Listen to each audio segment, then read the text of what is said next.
the same time. Now, orchestral pieces have been written this way for absolute centuries. Look at all these different instruments, and half of the people aren't playing at the same time. Look at them, they're all just kind of sitting around. But the only exception to this is that when everything phrases together for a wall of sound. Check this out right about now. Timpani guys coming in, here we go. You can hear everybody starts playing there. They all phrase together for that wall of sound. Now they're playing off of each other, right? So think about that. I mean, does the acoustic guitar need to play through the whole song? If you've recorded all the way through there, how about taking a leaf out of these guys' book and kind of understand that instruments can play off of each other. Don't just grab a guitar and just play it through the entire thing. So don't be afraid of using the mute button and just muting some of these particular channels as you're playing them through. So that will really help you with some of these masking problems. Okay, I had a rough mix. Let's start polishing that up. And the first thing I'll do is look at my vocal channel. I remember. Now, if you remember back in the karaoke example, I had a favorite effect or a multi-effect down here. Effect patches, dynamics, voice, and it was vocal channel. Now, if you have a hardware device, you may have some favorites there, but basically use some of those favorites because they've been made by some pretty bright people, and rather than just going through and kind of making all those dynamics and EQs by yourself. But actually, having said that, let's go over to our dynamics and just check out a few things in the compressor. Basically, I want to adjust this threshold so I have a little bit of gain reduction right there. I think I have about a 4:1, yeah, about a 4:1 compression ratio. That looks about right. Let's turn the gate on and adjust that threshold so that basically the gate will close when I'm not singing and open when I am. Now let's look at the high pass filter.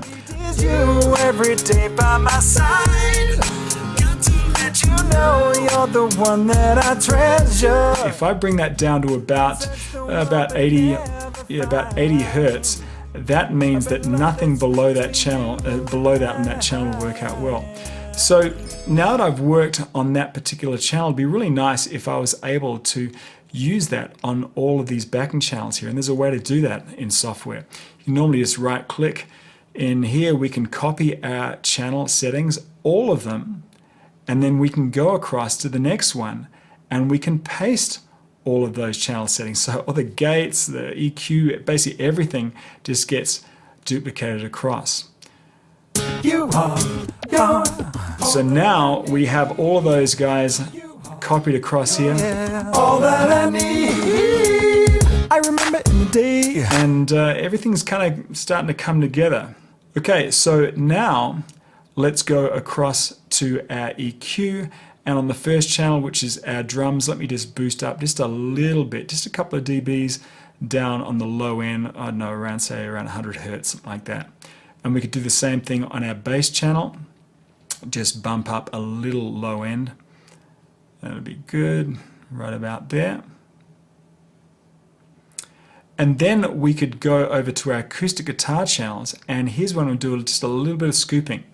So, do you remember we could scoop, we could either set up just a fairly wide cue, and we want to put places in the vocal range and just scoop out just a couple of dBs so our vocals can have just a little bit more area to work with.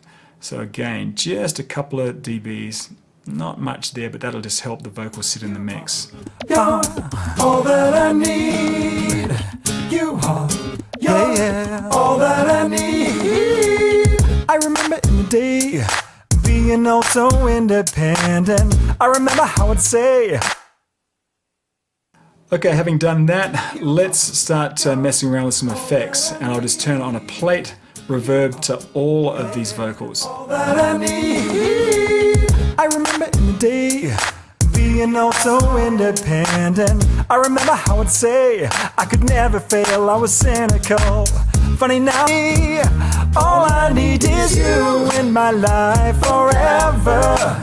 All I need is you every day by my side. It's a slap here. To let you know you're the one that I like to really ramp it up so I can hear the effect and then bring it down until you can barely hear that effect. I bet love that's between you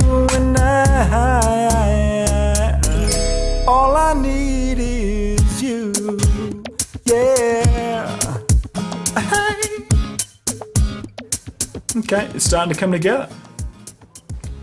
So once you have finely tuned your mix many times, this will just be enough to just set it and forget it. But there may be times when you'll want to maybe drop down some instruments at a certain point in time, or maybe echo just a word or two over the others. For any of these scenarios, we need to have a mix sheet that has maybe some of these notes that you write down what to do at a certain time. Make up a mix sheet in Excel that will help you create notes to prompt you while you're mixing down. Now, if you're lucky enough to have a recorder that has automation, then you can record all of your changes within your mix down, so that you can record them once and those changes will happen automatically on mixdown. It's really a great way to go, as it's like having a million hands at mixdown with no missed changes. That is why I really recommend having a hybrid hardware-software solution, because there's nothing like the ease with recording with hardware, right? You have all of the transport buttons right there, and you can take that recorder anywhere. But at mixdown, software is really, really great. You have basically unlimited effects, and most of the time you have automation as well. Now, the actual process of doing this actual mixdown will be different depending on what product you use. You normally have to go into some sort of mixdown mode. I know that with some products they might call it pre-master. Just look in your manual underneath mixdown and you'll see the actual buttons to press. But basically, we're just kind of like, it's really like bouncing the output of all of your tracks with all of their EQ, all of effects right down onto a single stereo file. Now, if you're adept at using computers, there are a few audio analysis solutions that really can make visualizing your mix in terms of how each part of your mix is coming together across the tonal spectrum really, really easy. It's actually pretty cool to see the tonal fingerprint of your mix and how that's shaping up, and perhaps where you're getting a little bit too much congestion. Here's a demo of an analysis tool that I really like. This video is intended to give you a quick run through some of the features of the NewGen Audio Visualizer plugin.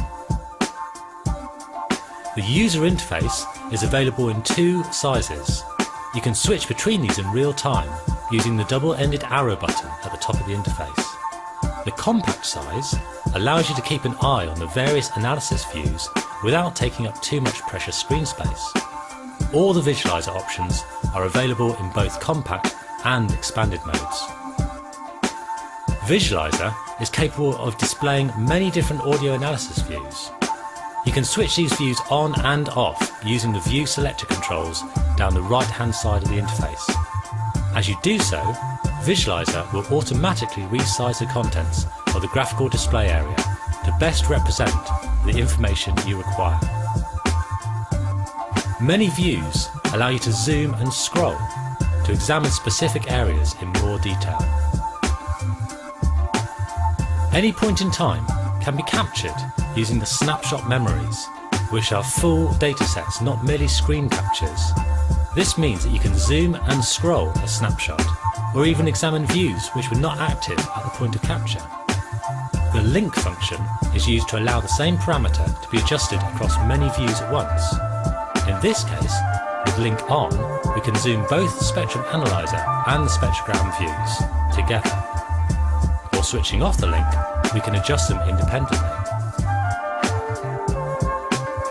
All of the views have numerous individual control parameters, which can be accessed using the Control tab selectors. Let's take a deeper look at some of the parameters available in each view. Beginning with the level meter, at the top we have a drop-down menu of several useful presets. If the exact specification you require is not immediately available, many parameters can be individually adjusted as a custom setup. The level meter can be viewed either horizontally or vertically. The spectrum analyzer views allow several different banding options, which can be selected independently by deactivating the link function. The spectrum analyzer views can also take advantage of the snapshot overlay function to compare two sets of data at the same time.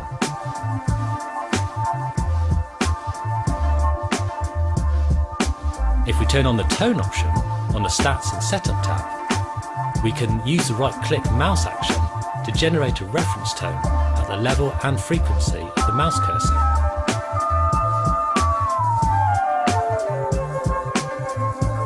Now, let's take a look at the spectrogram views. As well as allowing scroll and zoom, you can also slide the colour banding against the decibel scale to suit the material you are investigating. You can choose from a selection of bands with both smooth and sharp transitions to best display the audio in question.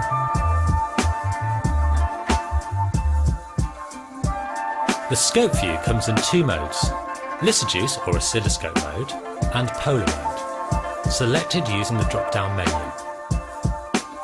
In lysogypse mode, you can select the auto zoom option to display the data for quiet sections of audio clearly, or leave it off for a level relative comparison.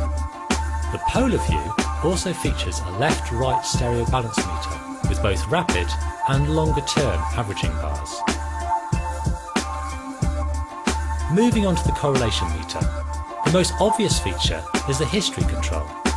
This allows you to switch off the history trail to preserve screen space for the other views, or switch it in if you want to examine the correlation flow in more detail. You can also adjust the colour of the rapid correlation haze to highlight zones of interest. Finally, we have the Stats and Setup tab. Here you will find several settings for optimising the way Visualizer responds to your audio. There's also a clip counter, which runs in the background, even if the tab is closed. And that concludes this run through the Visualizer interface. A full Visualizer demo is available from newgenaudio.com, where you can also find other documents and video guides to help inspire your audio production. Let's speak briefly about the importance of monitors. Monitors are crucial to the way that you mix. Look at it this way. Imagine you built some big, bad 15-inch three-way speakers back in the 70s, and you guys love how much low end they have, and you start mixing on those guys. Well, here's the deal. You'll naturally want to pull back your kick drum and your bass guitar, or the low end, because they're reproduced so well on those speakers, and it'll sound great in your room. But look at your mix. Your mix is all messed up because you're really relying on those monitors. Same thing if you were going to mix on something that's very bass light, like some little computer monitors or something like that.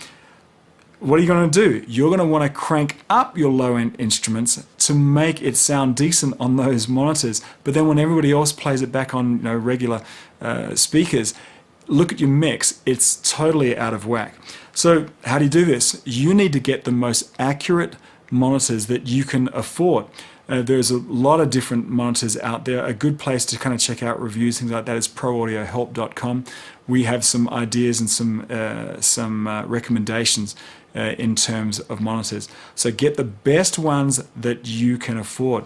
If you can get the self-powered ones, that works out well because the amps and the speakers have already been matched by the manufacturer. Just makes things a lot easier because then you just take an output out of your multi-track straight into your powered speakers and you're good to go. Now, another thing that I would talk about with monitoring is that as you're making your mix, here's the paradox here, is that we want to get some accurate monitors, but the people who are going to be listening to your stuff, they're going to be listening to everything from little earbuds to little computer speakers to big 5.1 home theater systems. You really don't know what it's going to be played back on. So here's how to kind of fix that so you don't have any heartache. I would mix down, make some sample mixes, go out to your car, pop it in your car, listen to it on your clock radio if you have a little iPod clock radio there. Listen to it on the most different playback situations as you can to kind of get an idea of how it will sound in all those different scenarios. You certainly won't be able to make it sound perfect on all of those, but if you can listen to a whole bunch of them, then you'll make better mixing decisions. So we've heard a lot in this section, and it is a very, very crucial one. It doesn't really matter how great your original recorded tracks are. Your music is ultimately going to be heard in its final mix down form, and you really don't want to rush this part. Maybe take a day or two off to kind of empty your head of all of the recording process and come back with a clear head. Like I said, part of my mix down tradition is to clear the studio of all the loose cables and junk, kind of dim the lighting down and prepare a mood so that I'm relaxed and I can have fun with, say, a cup of tea or something like that. Certainly keep it non-alcoholic, or you'll go to bed thinking it was the best mix in the world, only to wake up and hearing it's not such a good one. Now, in terms of monitors, use the best ones, like I said, you can afford, preferably with a built-in amp. Position them slightly away from the wall in an equilateral triangle, like in this diagram. Now, remember to fix the problems first, soloing the tracks, cleaning up the signal with processors and gates if need be. Then bring up a rough mix, starting with your rhythm section first. Then use EQ to scoop out a shallow, wide curve to make room for your star, which is your lead vocal, and also boost certain overtones to make certain elements just pop out of the mix.